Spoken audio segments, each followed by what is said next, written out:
పిల్లల్ని ఫ్రిడ్జ్ లో పెట్టి మరి చంపేస్తున్నారు. ఇలా తయారయ్యారంటే డిమార్ట్ లో ఏందబ్బా ఇలా చేశారు? అసలు మేము ఈ వీడియో తీస్తే ఏం చేశారు తెలుసా? తప్పుల పైన తప్పులు చేసేస్తున్నారు. ఇందుకోసమే అనుకుంటా మా హస్బెండ్ నన్ను 2 months నుంచి డిమార్ట్ కే పట్టుకెళ్ళట్లేదు.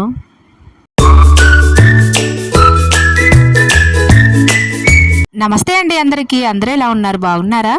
నేనైతే చాలా చాలా బాగున్నాను. Welcome to our channel Rashtravanthi vlogs. ఈ వీడియో అయితే డిమార్ట్కి వెళ్ళిన రోజు తీసిన వ్లాగ్. ఇంకా ఫస్ట్ కి శాలరీ పడగానే మేము సెకండ్ కి అలా వెళ్ళిపోయాము డిమార్ట్కి అయితే.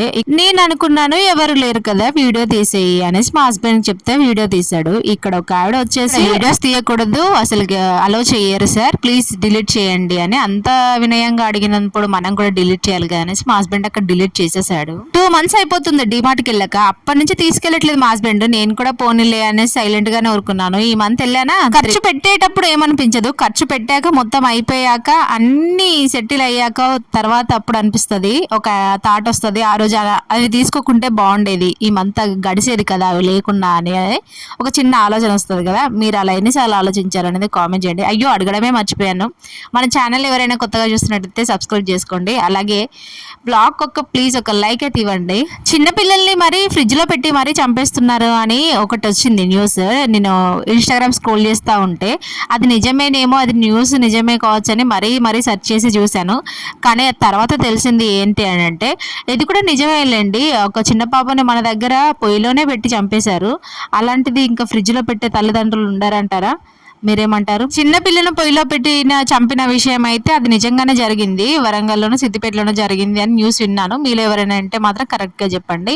ఇప్పుడు నేను ఫ్రిడ్జ్లో పెట్టారు అన్నది చూసిందేమో ఇన్స్టాగ్రామ్లో కొరియన్ డ్రామాస్ అని వస్తూ ఉంటాయి కదా, ఏదో డ్రామా అని వస్తుంది, దాంట్లో జరిగింది. సోషల్ మీడియా వల్ల జనాలు అలా తయారవుతున్నారా? జనాలు నిజంగానే అలా ఉండి సోషల్ మీడియా కూడా అలానే తయారవుతుందో అర్థం కావట్లేదు. ఇలాంటి కొన్ని న్యూస్లు విన్నప్పుడు మనం సోషల్ మీడియాలో ఉండడం అవసరమా అనేసి చాలా రోజులు నేను ఆలోచించుకొని ఆ రోజు వీడియోస్ చేయడం కూడా మానేస్తూ ఉంటాను.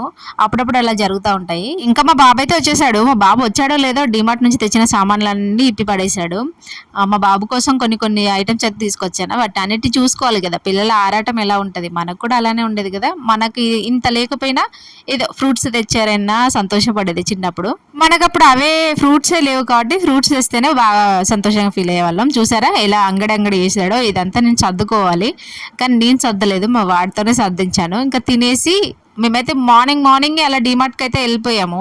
అంత తొందరగా వెళ్ళడానికి రీజన్ కూడా ఉంది. మా వాడు వచ్చాడనంటే మళ్ళీ వాడికి టాయ్స్ అని అదని ఇదని అంటాడు. ఆ టాయ్స్ తీసుకునే కంటే యూజ్ అయ్యేటి తీసుకుందాము అనేసి ఇలా మా బాబు లేనప్పుడే ఇంకా వెళ్ళేసి వచ్చాము. ఇంకా ఇప్పుడైతే ఫుడ్ తినేస్తున్నాను.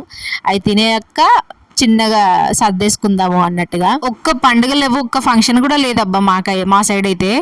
ఉంటే బాగుండు అనిపిస్తుంది. ఇక్కడ ఉండి పిచ్చిలేస్తుంది. ఇప్పుడు ఇంకా అసలే ఎగ్జామ్స్ కదా, పిల్లలకి ఎగ్జామ్స్ స్టార్ట్ అయిపోయాయి. ఒక్క 2 weeks మనకి ఎగ్జామ్స్తోనే సరిపోతూ ఉంటుంది డే అంతా. ఏదైనా ట్రిప్కి వెళ్తే బాగుండు అనిపిస్తుంది కానీ ట్రిప్పులు వేసే అంత పెద్ద రిచ్ ఏం కాదు మనం అని మళ్ళీ ఊరుకుంటా ఉంటాను. ఏమో ఈ మిడిల్ క్లాస్ బతుకులు ఏమీ అర్థం కాదు. నిన్న మా హస్బెండ్ తెచ్చాడు అని ఒకరోజు వ్లాగ్ అయితే పెట్టాను. ఆ వ్లాగ్ చూసారో లేదో ఎవరైనా కానీ. ఇంకా మా వాడు ఒకటి దాపెట్టాడు, నేను తినలేదు అన్నట్టు. అది అయితే ఇప్పుడు తినేస్తున్నాడు ఈవినింగ్ టైంలో. అదేంటి ఈవినింగ్ అంటున్నావు, అప్పుడే ఈవినింగ్ అయిపోయిందా అంటే తిన్నాక పడుకున్నాము. ఇంకా కాసేపు మా బాబుని చదివించాలి కదా, పడుకున్నాకనే కాసేపు చదువుతాడు, లేదంటే చదువుతున్నంతసేపు పడుకున్నట్టే యాక్ట్ చేస్తాడు. ఇంకా ఐస్ క్రీమ్ అయితే తింటా ఉన్నాడు. నేనైతే అవన్నీ అక్కడే పెట్టేసి పడుకుండిపోయాను. అదేంటి మధ్యలో కొంచెం వీక్గా ఉన్నాను నేను, దానివల్ల అనుకుంటా బాగా టైర్డ్గా ఉన్న ఫీలింగ్ అయితే వస్తుంది. ఏదో వచ్చిన హెల్త్ ఇష్యూస్ అన్నీ వస్తున్నాయి. అవన్నీ ముందు వ్లాగ్లో అయితే మీతో షేర్ చేసుకుంటాను. కొంచెం టైం తీసుకొని షేర్ చేసుకుంటాను. అందుకే వ్లాగ్స్ పెట్టడానికి కూడా ఇదే రీజన్. అందుకే నేనైతే వీడియోస్ కొద్దిగా ఆపేసాను. కానీ ఇప్పటి నుంచి వీక్లీ 2 days అయితే వీక్లో 2 వ్లాగ్స్ అయితే పెడతాను. షార్ట్స్ డైలీ పెడతానే ఉంటాను, బట్ ఈ వ్లాగ్స్ అనేవి వీక్లీ 2 అయితే పెట్టడానికి అయితే ట్రై చేస్తాను. అది కూడా నేను ఎప్పుడు పెట్టినట్టుగా 12 o'clockకే అలా పెడతా ఉంటాను. ఇంకా నేనేమో నా పని నేను చేసుకుంటుంటే మా బాబును నేను ఏం పని చెప్పను, వాడు చదువుకునేటట్టుగా చెప్తాను. అలా ఏదో సర్దుతా ఉన్నాడు, అటు ఇటు తిరుక్కుంటూ. అబ్బాయిలకు పని చెప్తే మా మమ్మీ తెగ ఫీల్ అయిపోయేది. అంటే మా ఇంట్లో మా అన్నయ్య వర్క్ చేయకపోతుండే, అసలు ఏం పనులు చేయకపోతుండే. మా మమ్మీ అనేది నువ్వు రోజంతా పని చేసినా వాడు ఒక్కసారి పని చేసినా కూడా దాంతో సమానం అన్నట్టుగా. అంటే వాళ్ళు పెద్ద పెద్ద పనులే చేస్తారు, చిన్న చిన్న ఇంట్లో పనులు చేయలేరు కదా అన్నట్టుగా. అట్లా ఒక భారీ డైలాగ్ అయితే వేసేది మా మమ్మీ. కానీ మా అన్నయ్య చిన్నప్పుడు అన్ని పనులన్నీ స్కిప్ చేసేది, మా అన్నయ్య వంతుకు నేను చేసేదాన్ని. ఏం పనులు చేసేది, నువ్వు కూడా పనులు చేసావా అనేసి అయితే అనుకోకండి. నేను బిఫోర్ మ్యారేజ్ బాగా పనులు చేసేదాన్ని. పెండ తీయడాలు, పాలు విండడాలు, ఎడ్లను తీసుకెళ్ళి కట్టేయడాలు, ఇవన్నీ బాగా పనులు చేస్తుండే. అంటే మా అన్నయ్యనేమో హాస్టల్లో ఉండేవాడు ఎప్పుడైనా. మా అక్కకేమో నేను 5th క్లాస్లో ఉన్నప్పుడు అలా మ్యారేజ్ అయిపోయింది. అలా నేను ఎక్కువ పనులే చేశాను, బట్ నన్ను ఎప్పుడు గుర్తించరు. అదేంటో ఇంట్లో చిన్న బిడ్డ అంటారు, కానీ చిన్న బిడ్డ చేసిన పనులు అస్సలు గుర్తించరు.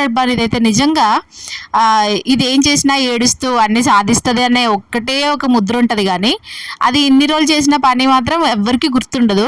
ఎప్పుడో సుఖదేవి పడ్డట్టు మా అయ్య గుర్తు చేస్తాడు, అంతేగాని నేనేం పనులు చేయను అనేసి వాళ్ళు బలంగా ఫిక్స్ అయిపోతారు. వాళ్ళు అన్నప్పుడు నేనేందుకు చేస్తాను. ఆఫ్టర్ మ్యారేజ్ తర్వాత మా అమ్మ వాళ్ళ ఇంట్లో ఎక్కువ పనులు చేయను నేను. బిఫోర్ మ్యారేజ్ లైఫ్ స్టైల్ ఇలా ఉండేది, ఎప్పుడు రోజు అదే పనులు చేసుకుంటూ ఉండేది. పాప మా హస్బెండ్ చూసుకుంటూ వెళ్ళి రోజు ఇదే పనులు చేస్తుంది, ఎంతసేపు చేస్తుంది ఇది పనులు అన్నట్టుగా, తెగ పనులు చేస్తుంది అన్నట్టుగా ఫీల్ అయిపోయాడంట పాప మా హస్బెండ్. చేశాను, అది కూడా నిజమే, కానీ ఇక్కడికి వచ్చాక చేయట్లేదు. బాగా ఏమంటారు, కొంచెం బద్ధకిష్టురాలని అయిపోయాను. ఇంకా అవన్నీ అటు ఉంచితే చిన్న చిన్నగా ఒక్కొక్క రోజు ఒక్కొక్కటి మీతో షేర్ చేస్తూ ఉంటాను. ఇప్పటి నుంచి వీక్లీ 2 వ్లాగ్స్ కదా, వీలైతే 3 పెట్టడానికి అయితే ట్రై చేస్తాను, కానీ ఎప్పుడు పెట్టినా 12 o'clock అయితే పెడతా ఉంటాను. మెయిన్ రీజన్ అయితే ఏమైపోయింది అని అంటే, ఇప్పుడు నేను మా వాడిపైన కాన్సన్ట్రేషన్ ఎక్కువ చేశాను. మధ్య మధ్యలో కొట్టే వీడియోస్ కూడా వస్తూ ఉంటాయి, భయపడకండి. నేను కొంచెం పిల్లల్ని చదివిపించే విషయంలో, నా విషయంలో మా పేరెంట్స్ అలా చేయలేదు, కానీ నేనైతే మా వాడి విషయంలో చాలా స్ట్రిక్ట్గా ఉంటాను. చదివేటప్పుడు వాడు ఏదైనా తిట్ట పనులు చేసినా కూడా బాగా స్ట్రిక్ట్గా ఉండి వాడిని కొంచెం బాగా కొడతాను, తిడతాను. అందరూ అలా ఉండరు. మా హస్బెండ్ అయితే కొంచెం బుజ్జగించి చెప్తాడు. అంటే ఎవరో ఒకరు ఫ్యామిలీలో స్ట్రిక్ట్గానే ఉండాలి అన్నట్టుగా అలా నేను రోల్ తీసుకున్నాను. ఈరోజు నేను వంట ఏం చేయలేదు అనేసి నేనేమో వంట పని చేసుకుంటూ పక్కన మా బాబునైతే చదివిస్తా ఉన్నాను. ఆ రోజు నేను ఎగ్ కర్రీ ఏమో చేసినట్టున్నాను. చూసారా నా కిచెన్ ఎలా ఉందో. ఇప్పుడు ఏమైపోయిందంటే, నేను మార్నింగ్ నుంచి గిన్నెలు ఏమి అవి కడగకుండా ఉండి ఎప్పుడో ఈవినింగ్ టైంలో అలా కడుగుతూ ఉన్నాను. ఇంకా ఊకే కడిగితే కూడా చేసిన పనిలాగా అనిపిస్తూ ఉంది. అందుకే ఒక ఈవినింగ్ టైంలో కడిగేసి మళ్ళీ నైట్ పడుకునే ముందు కిచెన్ అంతా క్లీన్ చేసుకొని పడుకుంటా ఉన్నాను. నాకులాగా ఎవరైనా ఉంటే మాత్రం కామెంట్ చేయండి, అంటే నా లాంటి వాళ్ళు కూడా ఉన్నారు అనేసి నేను కూడా కొంచెం ప్రౌడ్గా ఫీల్ అవుతాను కదా. ఇక్కడైతే దోశలకి నానబెట్టుండే, వాటిని అయితే బాగా కడుక్కుంటా ఉన్నాను. రేషన్ బియ్యంలో పురుగులు బాగా వచ్చేస్తున్నాయి.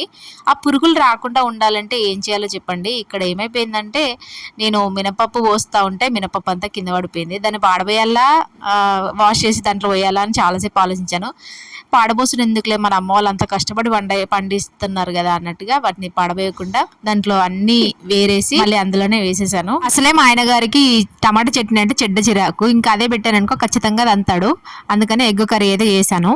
ఈ వ్లాగ్ అయితే ఇంతటితో ఎండ్ చేస్తున్నాను. ఈ కర్రీతోనే ఎండ్ చేసేసాను. దీని తర్వాత మళ్ళీ ఏం వీడియో అయితే తీయలేదు, ఏం పనులు లేవు కదా మీతోనే మళ్ళీ ఏం షేర్ చేయాలనేసి. ఈ వీడియో లాస్ట్ వరకు చూసిన వాళ్ళందరికీ థ్యాంక్ యూ అండి. Thank you so much. ఇంకో వ్లాగ్తో మీ ముందుకు వస్తాను.